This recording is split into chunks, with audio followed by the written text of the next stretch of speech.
बिस्मिल्लाहिर्रहमानिर्रहीम। अस्सलाम वालेकुम। बनाम सरकार के लाइव प्रोग्राम के साथ आपके सामने हाजिर हैं। इंसाफ का हुसूल, और ना सिर्फ हुसूल बल्कि बरवक्त हुसूल, मेरा, आपका और पाकिस्तान के हर शहरी का बुनियादी हक है। और जब ऐसा नहीं होता तो जुर्म और ज्यादती की शिकार अवाम के लिए इंसाफ का असली मफहूम कोई मानी नहीं रखता। Justice delayed is justice denied. आज के प्रोग्राम में हम बात करेंगे दो केसेस के बारे में, जिसमें पहला केस है कायनात सुमरो का। इस केस को मीडिया में काफी हाईलाइट किया गया। इसके बारे में आपको एक पैकेज दिखाते हैं। कायनात सुमरो, एक लड़की की कहानी जो जिला दादू के गांव महड़ की रिहायशी थी, जिसकी कायनात में 13 साल की उम्र में खिजा का मौसम उम्र भर के लिए आ गया।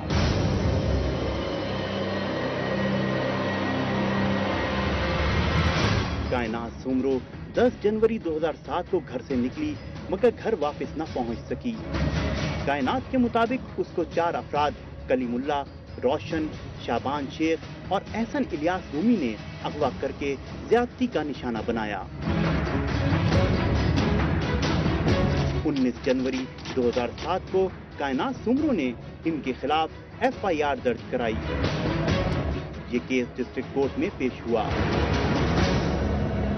चीफ जस्टिस के हुक्म पर यह केस सेशन कोर्ट कराची में मुंतकिल हो गया।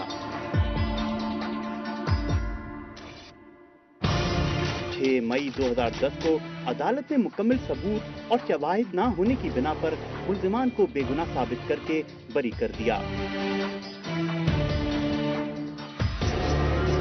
कायनात सुमरो ने 30 दिन के अंदर इस फैसले के खिलाफ हाई कोर्ट में अपील की और मुल्जिमान के लिए सजाए मौत की दरख्वास्त की। आपने पैकेज देखा। इसके बारे में बात करने के लिए हमारे साथ आज मेहमान मौजूद हैं।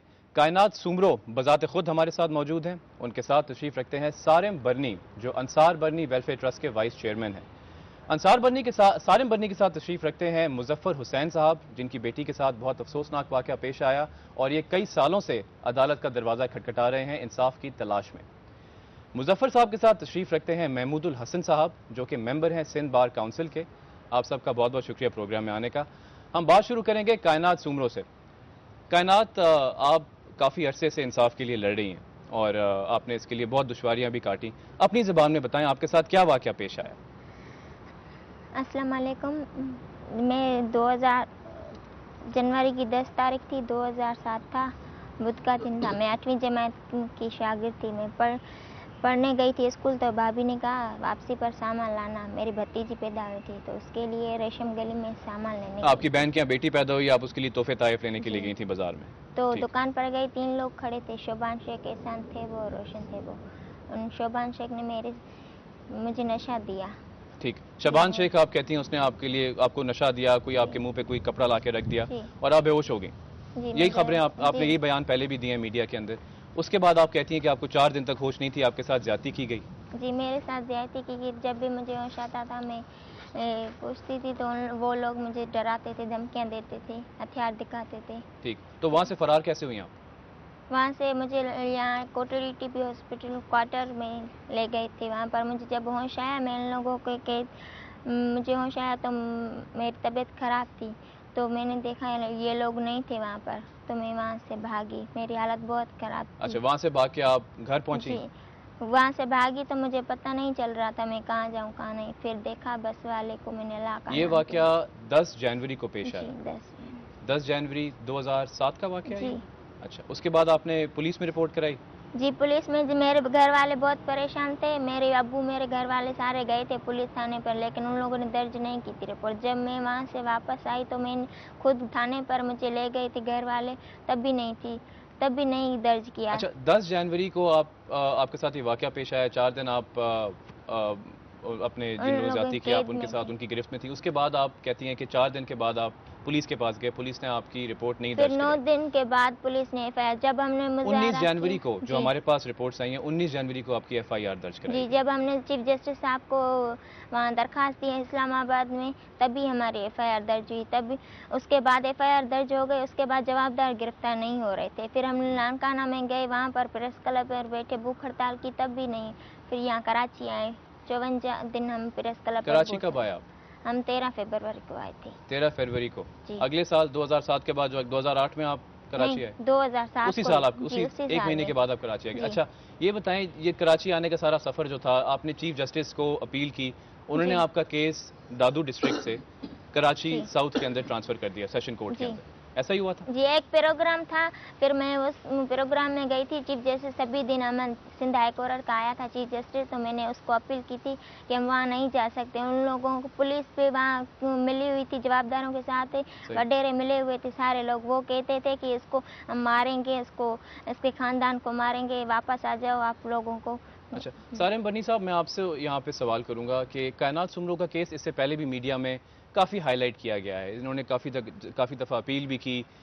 इनके साथ जिन लोगों ने ज़्यादती की उनको हिरासत में भी लिया गया, और अभी हाल ही में ये केस अपील में चल रहा है, उनको बरी कर दिया गया है इस बुनियाद के ऊपर कि कोई ठोस शवाहिद नहीं मिल सके। मगर जो 3-4 साल का बीच में अरसा गुजरा है, उसमें तो सबूत को मस्क भी किया जा सकता है, बहुत सारी शवाहिद को मैनिपुलेट भी किया जा सकता है, और आपकी ऑर्गेनाइजेशन ने गालिबन इनसे कमिटमेंट भी की थी कि आप इनकी मदद करेंगे।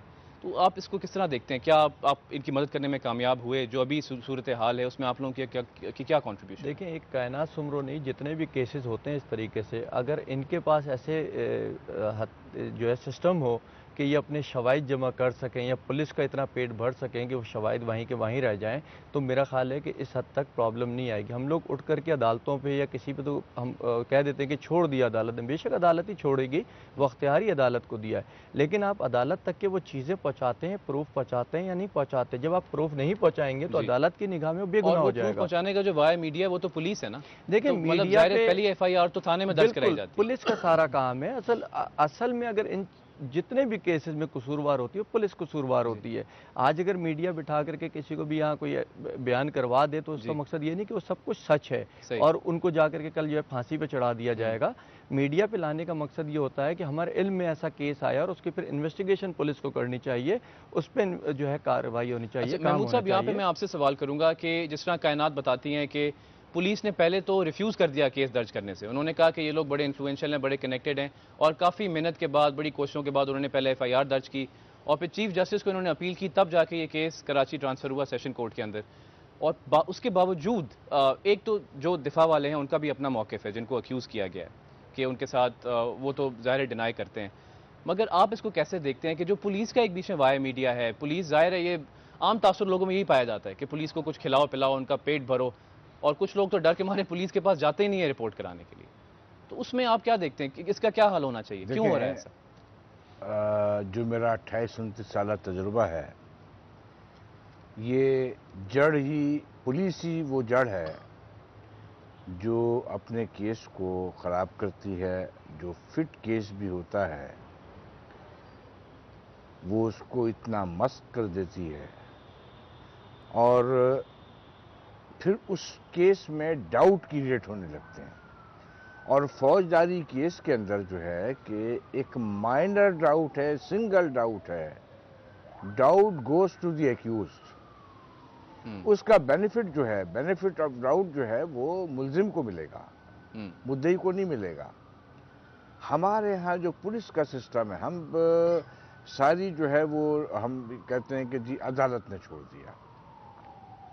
अदालत तो उसके सामने जो शवाहिद हैं, अदालत जो है वो जज्बाती होकर नहीं सोचती है, अदालत जो है वो ख्वाहिशात। तो मतलब आप ये कहना चाह रहे हैं कि ये जो तमाम केसेस जिनकी सुनवाई या तो होती नहीं है या साल साल चलती रहती है, जो केस ख़राब हो जाते हैं, उसमें सरासर पुलिस का कसूर होता है? वो अलग देखें, इसमें कुछ चीज़ आप चीज़ों को, मिसाल के तौर पर कायनात का केस है, कायनात का केस में मेडिकल एविडेंस जो है जी वो इनके खिलाफ है,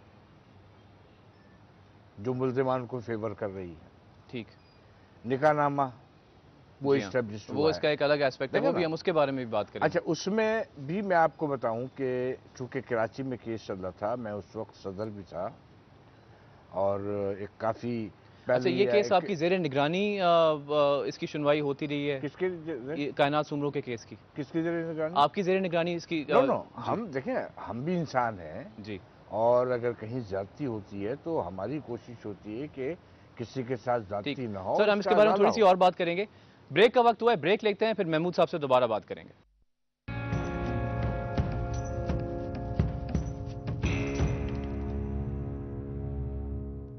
जी वेलकम बैक। महमूद साहब, जिस तरह कि आपने कहा कि ठीक है, ये बात तो समझ आती है कि पुलिस का भी एक एलिमेंट है। पुलिस कई मरतबा जो सबूत होते हैं उनको मस कर देती है, FIR काटने से ही इनकार कर देती है, और आम तासुर तो लोगों में ये पाया जाता है कि पुलिस के पास ना ही जाओ वरना और फंस जाओगे। मगर एक वकला का भी उसमें एस्पेक्ट है, और मैं वो जिक्र इस वक्त इसलिए कर रहा हूँ क्योंकि मुजफ्फर साहब जो आपके बराबर में बैठे हुए हैं, इनकी बेटी के साथ कई साल पहले एक वाक़या पेश आया और साल इनको गुजर गए, और ये आप ही की अदालत का दरवाज़ा खटखटा रहे हैं इंसाफ की तलाश में। मुजफ्फर हुसैन साहब हमारे मेहमान आज मौजूद हैं। इनकी बेटी के साथ क्या अफसोसनाक वाक़या पेश आया, उसके बारे में आपको पैकेज दिखाते हैं। पाकिस्तान समेत दुनिया भर में खवातीन आज भी घरेलू तशद्दुद का निशाना बन रही हैं। मगरबी ममालिक में घरेलू तशद्दुद के सद्देबाब के लिए सख्त कवानीन वज़ा किए गए हैं, जिसके बरक्स पाकिस्तान में सूरत हाल कदरे खराब है। पाकिस्तान में साल 2010 में खवातीन पर घरेलू तशद्दुद के 8000 से जायद वाक़यात रिपोर्ट हुए, जबकि घरेलू तशद्दुद के वाक़यात की तादाद इससे भी कहीं ज्यादा है, जो मंजर आम पर भी ना आ सके। घरेलू तशद्दुद की अजियतनाक शक्ल खवातीन को जलाना है। पाकिस्तान में साल 2010 में खवातीन को जलाए जाने के 45 वाक़यात रिपोर्ट हुए, जबकि जुल्म का निशाना बनने वाली खवातीन और उनके अहले खाना इंसाफ के हुसूल में भी मुश्किलात का शिकार हैं। इन मुतासरा खानदानों में कराची से ताल्लुक रखने वाले मुजफ्फर हुसैन भी शामिल हैं, जिनकी जवां साल बेटी आसमा को साल 2005 में शादी के 2 साल बाद ही ससुराल में बेदर्दी से पेट्रोल छिड़क कर जला दिया गया। 19 साल आसमा बदतरीन तशद्दुद का निशाना बनने के बाद 10 दिन तक जिंदा रही। इस दौरान आसमा का बयान कलम बंद कर लिया गया और मजलूम बाप इंसाफ के लिए अदालत पहुंच गया।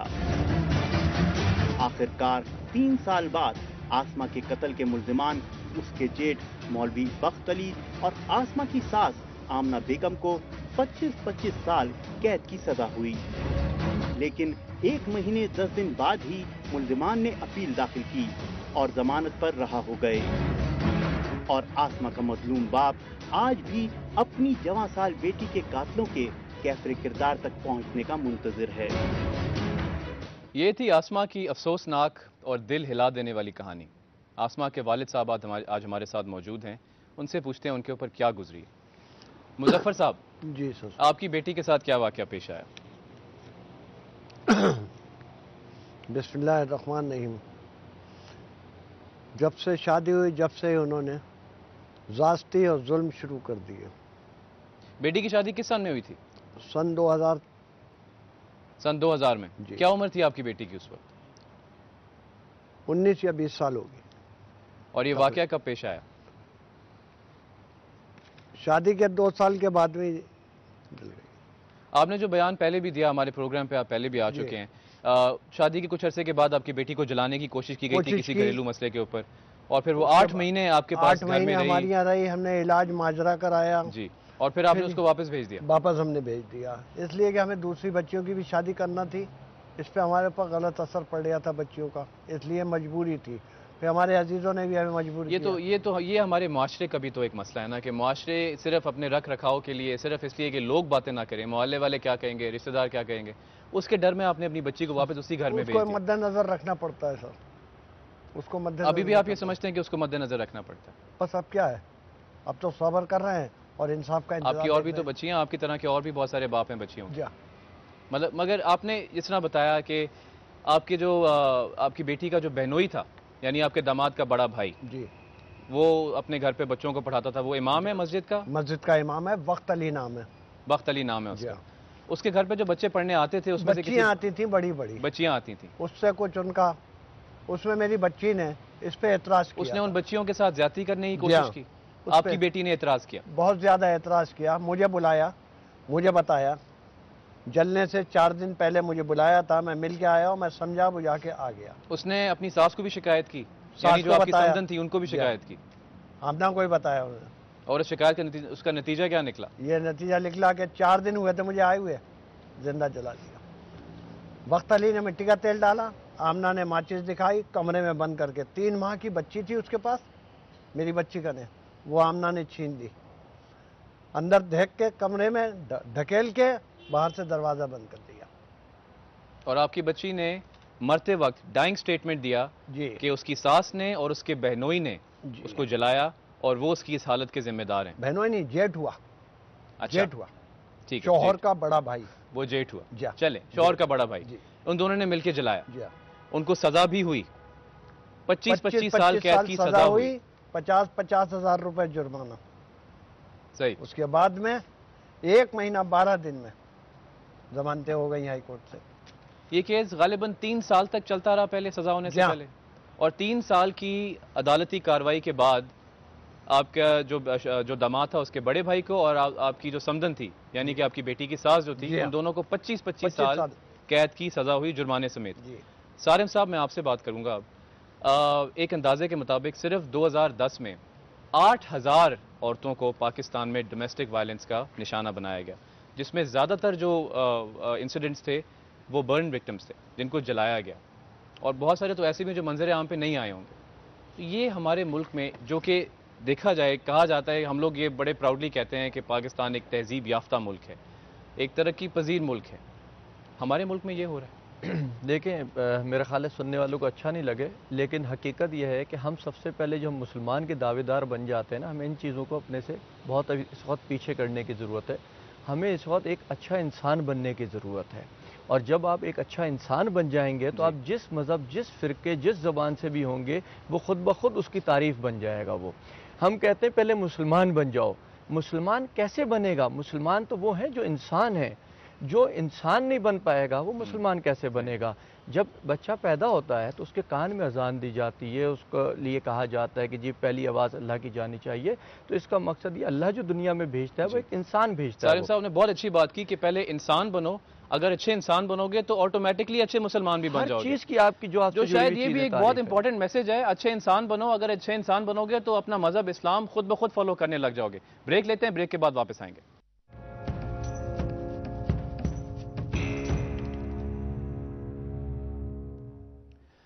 Welcome back. अस्मा हुसैन का जो बर्न का केस था, उसके अक्यूज को 25-25 साल कैद की सजा सुनाई गई, मगर उसके बाद उनको 1 महीने और 12 दिन के अंदर बरी कर दिया गया। ये चीज़ मद्देनज़र रखते हुए कि अस्मा हुसैन की सास उमर रसीदा खातून है और उनको माफ़ी मिल जानी चाहिए, मगर साथ साथ अस्मा हुसैन के जेठ को भी बरी कर दिया गया। ये बात कि उसकी सास उमर रसीदा खातून थी, आखिर जेठ पर कैसे लागू होती है, इसके बारे में और चंद और कानून साजियों के बारे में बात करेंगे। हमारे साथ जस्टिस सईदुज़्ज़मा सिद्दीकी लाइन पर मौजूद हैं। अस्सलाम वालेकुम सर। जी वालेकुम सलाम। सर ये बताइएगा, आपके सामने हमने केस ये रखे हुए हैं, कायनात सुमरो का भी केस है जिससे तो आप गालिबन वाकिफ होंगे, काफ़ी अरसे पुराना केस है ये। अस्मा हुसैन का जो बर्न का केस था जिसमें अस्मा अपनी जान से हाथ धो बैठी, उसके वालिद साहब भी हमारे साथ आज शो पर मौजूद हैं।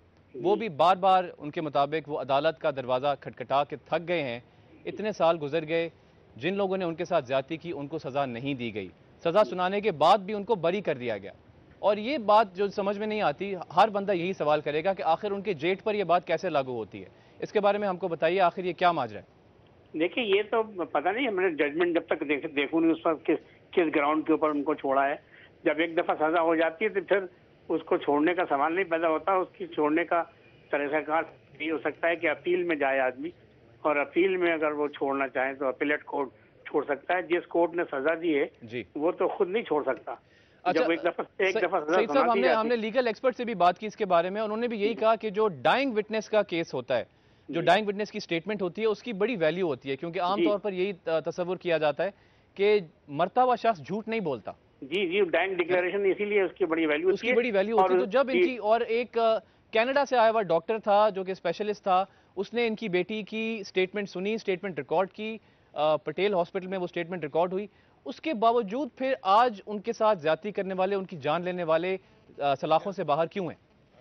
देखिए, ये मैं नहीं कह सकता कि किस बिना पे उसको छोड़ा गया, लेकिन एक डाइंग डिक्लेरेशन के ऊपर कन्विक्शन अगर हो चुकी है, जैसा कि आप कह रहे हैं कि उनको सजा देने के बाद छोड़ा है, तो सजा देने के बाद तो छोड़ने का सवाल नहीं होता। जब 25-25 साल की सजा दी है तो फिर वो कोर्ट, जिस कोर्ट ने सजा दी है, उसको ये इख्तियार नहीं होता कि वो उनको छोड़ सके। अच्छा। अगर उसकी अपील हुई हो तो फिर अपीलेट कोर्ट को ये अख्तियार होता है कि वो उस सजा को कमी कर दे या उसको अंदर उसमें कोई एक्विटल कर दे।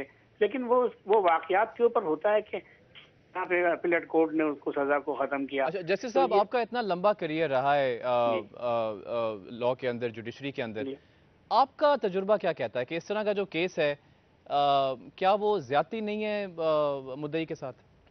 देखिए, अगर उसका डाइंग डिक्लेरेशन मौजूद था, जिन लोगों ने अगर उसके आईनी शाहिद मौजूद थे, तो यकीनी तौर पर ऐसे केस में तो एक्विटल नहीं हो सकता। ठीक है सईद साहब, बहुत बहुत शुक्रिया। मुजफ्फर साहब, आपने जब ये सुना कि आपके जिन लोगों ने आपकी बेटी को जलाया उनको जेल से रिहा कर दिया गया है, उसके बाद आपने अपील की? मैंने हाई कोर्ट में अपील की था। ठीक, उसके बाद अपील के बाद क्या हुआ? आपके केस की सुनवाई हुई? आज तक नहीं सुनवाई हुई है। आपने अपील किस साल 4 की थी? साल हो गए। 4 साल हो गए। 4 साल से अभी तक ना केस लगा है। हर महीने एक डेट डलती है, जज दूसरे होता है, जज साहब, कोर्ट दूसरी होती है, सरकारी वकील दूसरा होता है। यानी आप ये कहना चाह रहे हैं कि चला ही नहीं। अच्छा, आप आज तक केस की सुनाई नहीं हुई, ये कहना चाह रहे हैं ना आप? आप जब भी कोर्ट में जाते हैं? हर महीने जाता हूँ। हर महीने जाते हैं? क्या करते हैं वहां पे जाके? दिन भर बैठा रहता हूँ, शाम को आ जाता हूँ। आपकी केस की सुनवाई नहीं होती? कोई सुनवाई नहीं। क्या होता है? बस बैठे रहते हैं। कोई आपको तारीख देते हैं? नहीं, कोई तारीख नहीं। आपका वकील कौन है? सरदार कुरैशी साहब थे। जी हाँ, अब नहीं? स्टार्टिंग में वो, उन्होंने जब जमानतें हुई तो उन्होंने कह दिया कि नो ऑब्जेक्शन, मुझे कोई एतराज नहीं है, इनकी जमानतें ले ली जाए। ये आपके वकील ने किया? जी हाँ, सरदार कुरैशी साहब, आपके लॉयर ने? जी हाँ। उनको डिफेंस लॉयर, उनको जो डिफेंस था उसकी जमानतों के ऊपर कोई एतराज नहीं था? कोई एतराज नहीं था। लॉयर बदली किया आपने? दूसरा बदली किया। फिर उसके बाद में मिसेस रेहाना ने मेरा थोड़ा सा साथ दिया काफ़ी, फिर वो हज पे चली गई। इस वक्त लॉयर कौन है आपका? अभी कोई मुकर्रर नहीं है, हर महीने दूसरा वकील होता है। हर महीने आपका वकील तब्दील कर दिया जाता है? तब्दील हो जाता है। महमूद साहब, मैं यहाँ पर आपसे सवाल करूंगा कि जिस तरह मुजफ्फर साहब कह रहे हैं कि एक तो ये केस जो है, हमने सईद जमात सिद्दीकी साहब से भी बात की, बहुत बड़ा नाम है और उनका इतना तजुर्बा है, वो भी ये कहते हैं कि ये बात समझ में नहीं आती कि आखिर एक्विटल क्यों हो गया। और जिस तरह की मुजफ्फर साहब बता रहे हैं कि ये जब भी जाते हैं तो इनको दिन भर वहाँ बिठा के वापस एक नई तारीख के साथ भेज दिया जाता है, और ये बात कि एक नया लॉयर हर तारीख पर मुकर्रर किया जाता है, तो आखिर वो लॉयर क्या तैयारी करेगा, क्या केस लड़ेगा? देखें, मुजफ्फर साहब के केस में मुल्जिमान को एक्विट नहीं किया है, बरी नहीं किया है, अपील पेंडिंग है। और जो बच्ची की सास को बेल मिली है, क्योंकि उसकी उम्र जो है अबव 70 इयर्स है जी, तो इस किस्म के केसेस में कि एक लेडी हो तो उसको बेल। अच्छा, तो ये हमारे यहाँ कानून मौजूद है, पाकिस्तान का ये कानून है जी कि 70 साल से ज़्यादा उम्र की खातून किसी की जान ले सकती है? ओल्ड एज लेडी है जिसको जेल में रखना मुनासिब नहीं होता है, तो उससे बेल मिलती है, चाहे उसने किसी की जान ली हो या ना ली हो। देखें जी, कि ये भी था कि 2 साल अगर आपका केस नहीं चलता, आप मर्डर केस के अंदर हैं जी, तो as a matter of right आपको बेल मिल जाती थी, केस चलता रहेगा। जी, बेल, देखें, बेल का मतलब ये नहीं होता है कि वो बरी हो गया है, मगर जेल से तो बाहर है, वो एक आज़ाद ज़िंदगी गुजार रहा है ये तो। और जब केस की सुनवाई नहीं हो रही तो फिर तो वो अदालत में पेश भी नहीं हो रहा, तो फिर उसकी ज़िंदगी पर क्या आखिर क्या असर पड़ा? देखें, वो जब डेट लगेगी तो वो अदालत में आएगा, ऐसा नहीं होगा कि नहीं आएगा। जी, जिस दिन डेट होगी, मुल्जिमान जो बेल पर हैं उनको अदालत में आना है। जहाँ तक मुजफ्फर साहब ने ये कहा कि उनके अच्छा, उसमें जो मुजफ्फर साहब ने कहा कि उसने नो ऑब्जेक्शन किया, वो स्टेट के वकील हैं सरदारुद्दीन कुरैशी साहब जी, और जब डिफेंस लॉयर ने जो भी आर्गूमेंट किए हों, उनकी पीली एक तो ये थी कि क्या जो है ये शी इज़ ओल्ड लेडी, और सेकंड के लिए वो कहते हैं कि ओल्ड लेडी की, चलें आपकी बात हम अगर मान जाते हैं, तो आखिर इनके जेठ को फिर क्यों छोड़ा गया आसमा हुसैन के? वो जो उनके जेठ थे वो तो ओल्ड लेडी नहीं है कि सेकंड जो उनके जेठ को छोड़ा है उसमें उनके अपने आर्गूमेंट होंगे। जो केस देखें, अपील जब लगती है तो ईच एंड एवरीथिंग सामने होता है कि आपने अपील की है, आपने जितने बयानात हुए हैं प्रोसिक्यूशन विटनेसेस के वो आपने लगाए हैं, जितने डिफेंस के होंगे, सारी चीज़ें होंगी। अब उसमें जैसा कि मैंने पहले कहा था कि बेनिफिट ऑफ डाउट जो है, माइनर भी है, एक है, सिंगल है, दो है, तीन है, उसका फ़ायदा अल्टीमेटली जो है वो मुलजिम को होता है। उसमें वो पॉइंट आउट किया गया है कि जी जो फैसला दिया गया है वो कंट्राडिक्टरी है और जो फैक्ट्स हैं वो ये हैं और ये फैसला ये है। यानी जिसके तो आप ये ऊपर कहना चाह रहे हैं राइट कि और रॉन्ग, जब तक ऐसा केस ना हो, जब तक केस की साख्त इस तरह की ना हो कि वो 1000% सबूत मौजूद हो उसके डिफेंस के खिलाफ, मुलजिम के खिलाफ, तब तक उसको सजा नहीं हो सकती। देखें बिल्कुल, देखें बात ये, मैंने एक बात चलिए, ये आपकी बात समझ आती है, इनोसेंट अंटिल प्रूवन गिल्टी, यही बात है ना आपकी। चलें, लेकिन फिर उसके इस जो ये पूरा का पूरा एक ये जो मामला होता है, इसके अंदर तो और लोगों की भी इन्वॉल्वमेंट है। आपने खुद जिक्र किया कि पुलिस की भी इन्वॉल्वमेंट है। पुलिस का भी ये फ़र्ज़ बनता है कि वो सबूत को जमा करे, शवाहिद को जमा करे, विटनेसेस जमा करे। पुलिस अपना काम नहीं करती। ये काश अगर पुलिस जो है वो अपना काम पूरा करे तो इस मुल्क में, इस शहर में जराइम इतने कम हो जाएं और रेशो ऑफ कन्विक्शन अगर बढ़ जाए। देखिए ये उसी वक्त होगा कि जब पुलिस ने अपना केस जो है वो मुजफ्फर साहब, महमूद साहब जो बात कह रहे हैं, आप उससे मुत्तफिक हैं? आपके ख्याल से ये सही कह रहे हैं? और इनकी मैं थोड़ी सी बात और भी जो, क्योंकि कंफ्यूजन नहीं होनी चाहिए। मगर सर, मुजफ्फर साहब के साथ अपनी बेटी खो बैठे हैं। हाँ, इनकी सबसे लाडली बेटी, वो बेटी जिसको इन्होंने इतने चाह से उसको ब्याया था। मुजफ्फर साहब, महमूद साहब सही कह रहे हैं क्या? इनकी मैं इत्तेफाक नहीं करूंगा इस बात से। वो तो कानूनी बात कर रहे हैं। देखिए, कानूनी ये है कि अफशा कमल डॉक्टरनी, उनकी मौजूदगी में स्टेटमेंट दिया मेरी बच्ची ने। सैयद शुजात अली रजवी, एसआई साहब, पुलिस और अमला डॉक्टरों का, उसकी मौजूदगी में बच्ची ने। बात करेंगे इसके ऊपर मुजफ्फर साहब। यहाँ पर ब्रेक का वक्त हुआ है, ब्रेक के बाद वापस आते हैं, मुजफ्फर साहब से और बात करेंगे।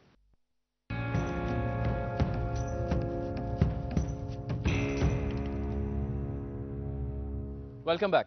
मुजफ्फर साहब, सारी लीगल कॉम्प्लिकेशंस एक तरफ, आप भी इंसान हैं, मैं भी इंसान हूँ, हमारे सीने में भी दिल है। एक जवान बच्ची का बाप होने के नाते, आपकी सबसे लाडली बेटी जिसको आपने इतने चाहत से उसको बयाया, आपने भी ख्वाब देखे होंगे, उसके साथ ये वाक़या पेश आया, उसका अंजाम ये हुआ, घर से उसकी डोली निकली और फिर आपने उसके जनाजे को भी कंधा दिया। एक बाप होने के नाते क्या महसूस करते हैं? मैं जीते जी मर गया। अपना जनाजा अपने कंधों पे लिए फिर रहे हूं 8 साल से। आपने जब उन लोगों को बाहर देखते हैं जिन्होंने आपकी बेटी को जलाया, जब उनको आज़ाद घूमते फिरते देखते हैं, या जब ये सुनते हैं कि वो सलाखों के पीछे नहीं है, दिल नहीं खोलता? बहुत गुस्सा आता है, लेकिन सब्र करता हूँ और इन अल्लाह मा साबरीन पढ़ता हूँ, क्योंकि उनमें मुझ में फिर फ़र्क नहीं रहेगा कुछ अगर मैं कोई गलत कदम उठाता हूँ। और जो मेरी और पीछे बच्चे हैं उनको बड़ा गलत असर पड़ेगा। सब्र बहुत बड़ी चीज़ है। आपकी ये उम्र थी घर के ऊपर बैठ के अपने ख़ानदान के साथ एंजॉय करने की, अपनी बेटी के साथ अच्छा वक्त गुजारने की, बहुत ज़्यादा उम्मीदें थी, लेकिन ये सब कुछ नहीं हुआ। मेरी बीवी का भी इंतकाल हो गया, 2 साल से ज़्यादा हो गया, तकरीबन 21वें रमज़ान को। आपकी बीवी भी इसी के सदमे की वजह से इंतकाल? पागल हो गई थी वो पागल हो गई थी। कब्रिस्तान चली आती थी मलिर से न्यू कराची, वापस नहीं आती थी 2-2 दिन, ढूंढना पड़ता था। जिना अस्पताल में पड़ी रही, 12 नंबर वार्ड में, टीवी सैनिटोरियम में नहीं, तकरीबन 4 महीने। फिर कोकरा पार्क के अस्पताल में एडमिट करा दिया, वहाँ रही। उसके बाद में अल्लाह को प्यारी हो गई। अब मैं तन्हा बिल्कुल रह गया हूँ और कुछ नहीं मेरे पास, सब्र करे हुए बैठा हूँ। इंसाफ का इंतज़ार है और यही सोच रहा हूँ कि है कोई अल्लाह का बंदा नेक जो मुझे इंसाफ दिलाए, ये इंतज़ार है। उम्मीद है आपको इंसाफ की अभी भी, इंशाअल्लाह साल गुजरने के बाद? अल्हम्दुलिल्लाह अभी उम्मीद है मुझे। कोई ना कोई अल्लाह तबारक तआला ऐसा हाकिम पैदा करेगा कि वो इंसाफ दिलाएगा। सारिम साहब, ऐसा शख्स भी हमारे दरमियान ही मौजूद है। मुजफ्फर साहब, मेरी बेटी के साथ, हम में कोई भी अगर यहाँ मौजूद है उसकी बेटी के साथ ऐसा वाक़या पेश आए तो शायद हमारा खून इतना खौलेगा कि हम इस तरह बैठ के इतने कंपोजर के साथ बात ना कर सकें। मगर हमारी सोसाइटी को आखिर क्या हो गया? ये एक वाक़या नहीं है, इस तरह के बहुत सारे वाक़यात हैं।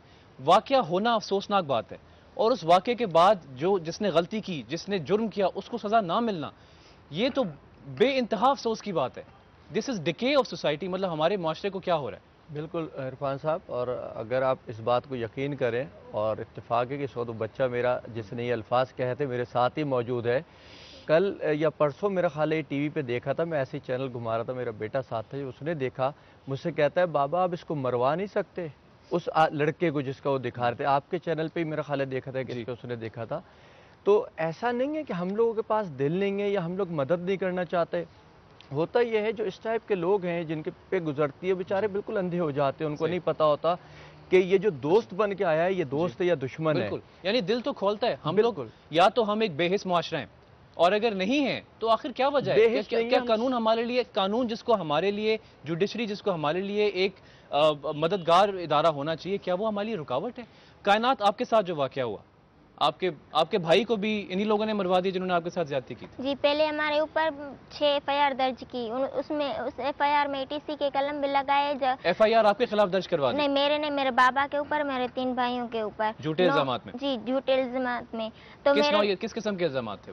एक झूठा कत्ल का मुकदमा, जो अभी तक वो लड़की भी जिंदा है और केस भी चलता है। मेरा भाई शहीद हो गया तो उसका केस नहीं चलता है, उसका केस ही खत्म हो गया, उसको केस ही खत्म हो गया, FIR ही खत्म हो गई, क्योंकि वहाँ पर तो पैसे चलते हैं, वहाँ पर वडेरे हैं। आपके साथ 13 साल की उम्र में ज्यादती हुई जी, उसके बाद आपके 24 साल के जवान भाई को मरवा दिया गया। आप इंसाफ नहीं चाहते? मैं तो इंसाफ चाहती हूँ ना। हम घर से बेघर हो गए, 2007 से लेके 2011 हैं, दर दर की ठोकरें खा रहे हैं, हमें इंसाफ नहीं मिल रहा है। कायनात भाई याद आता है?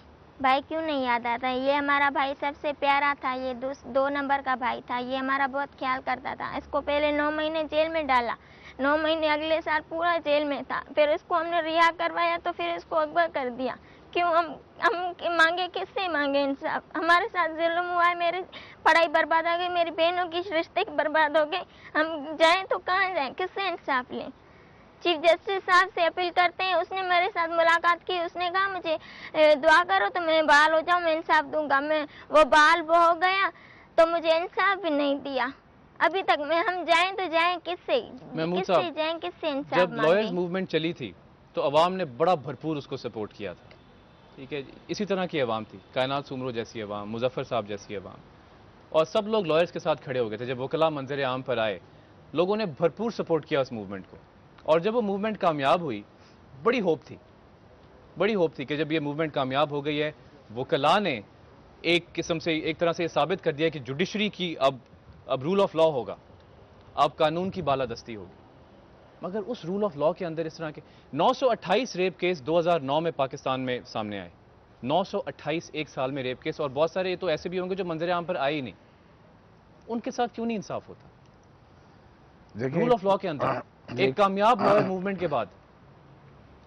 एक तो हमारे अंदर ये बड़ा गलत तस्वुर है कि 6 जजेस की बहाली के बाद हम ये समझते हैं कि सर उन 6 जजेस की बहाली के पीछे हजारों लॉयर थे, करोड़ों आवाम थी। सर आप जो पूछना चाह रहे हैं वो फिर जवाब नहीं मिल पाएगा आपको कि 6 जजेस की बहाली के बाद अदलिया आज़ाद नहीं होती है।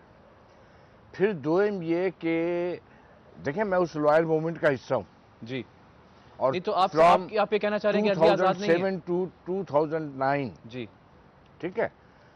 नंबर 2 आप ये कहना चाह रहे हैं अदलिया आज़ाद नहीं है? वो तो खैर वो डिस्कशन किसी और तरफ निकल जाएगा, मगर सवाल ये पैदा, चलें ठीक है, अगर अदलिया, तो इसका मतलब अदलिया एक चीफ जस्टिस कुछ जजेस जो हैं, चीफ जस्टिस ऑफ पाकिस्तान और कुछ जजेस जो हैं, अगर वो बोल्डली इनिशिएटिव ले रहे हैं, आप ये देखें कि इस वक्त जितने करप्शन के केसेस हैं, जितनी FIR रजिस्टर्ड हुई हैं और जितनी रिकवरीज हो रही हैं, आज भी FIA का डायरेक्टर जो है उसके खिलाफ, और उसका केस परसों के लिए अर्जेंट हुआ है।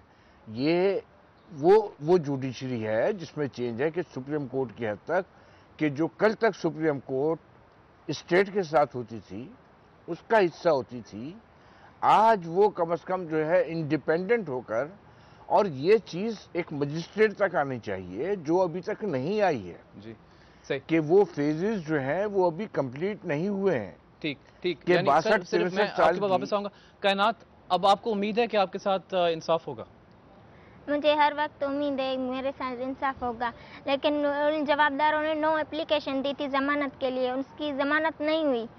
वो लोग इतने बासर थे कि वो उन लोगों ने फौरन तौर पर पैसे देकर अपना छोड़ अदालत उन लोगों को छोड़ दिया। अगर वो आज़ाद नहीं होते तो मेरा भाई शहीद नहीं होता। आप ये समझती हैं कि आपके मुताबिक आपके भाई को उन लोगों ने मरवाया? जी, जो उन लोगों लोग ने जमानत पे मरवाया जेल से बाहर थे। जी, पहले हमारे को पहले वो लोग धमकियां देते थे। जब वो आज़ाद हो गए तभी मेरे भाई को शहीद कर दिया। हर वक्त यही कहते थे कि तुम्हारे भाई को मैं मारूंगा, तुम्हारे भाई को हम लोग मारेंगे। हमारे साथ हम कहाँ जाए, हम किससे इंसाफ ले? मेरी जिंदगी तो बर्बाद हो गई, लेकिन मेरे घर वालों की तो जिंदगी बर्बाद हो गई ना। हम किससे इंसाफ मांगे? महमूद साहब, ये लोग अब मुजफ्फर साहब यहाँ बैठे हुए हैं, कायनात आपके सामने बैठी हुई है, ये लोग भी हमारी अदलिया से उम्मीद लगा के बैठे हुए। सही ठीक है ना, मतलब ये कोई आपके खिलाफ बात नहीं है या किसी जज के खिलाफ बात नहीं है, मगर ये लोग उस अदलिया से उम्मीद लगा के बैठे हैं। जो ये लोग भी अदलिया के को सपोर्ट करते होंगे, ये लोग भी खुश हुए होंगे जब अदलिया की मूवमेंट कायनात यहाँ मौजूद है। कायनात के केस में मैं आपको बताऊं कि इनका केस पहले एडिशनल सेशन जज के पास था और वो इंतहाई डेडली ऑनेस्ट आदमी था, और हम अपने प्रोफेशन की उसमें हम कहते हैं कि पागल के आदमी कभी। प्रोग्राम का वक्त अब खत्म होने लगा है, बात तो काफी लंबी जाएगी, मगर मैं एक सेकंड में अगर इनको आप एक मैसेज दे दें, क्या इनके साथ इंसाफ होगा? देखें, क्विक मैसेज सर। मैंने बिल्कुल इंसाफ जो है वो होगा और होना चाहिए।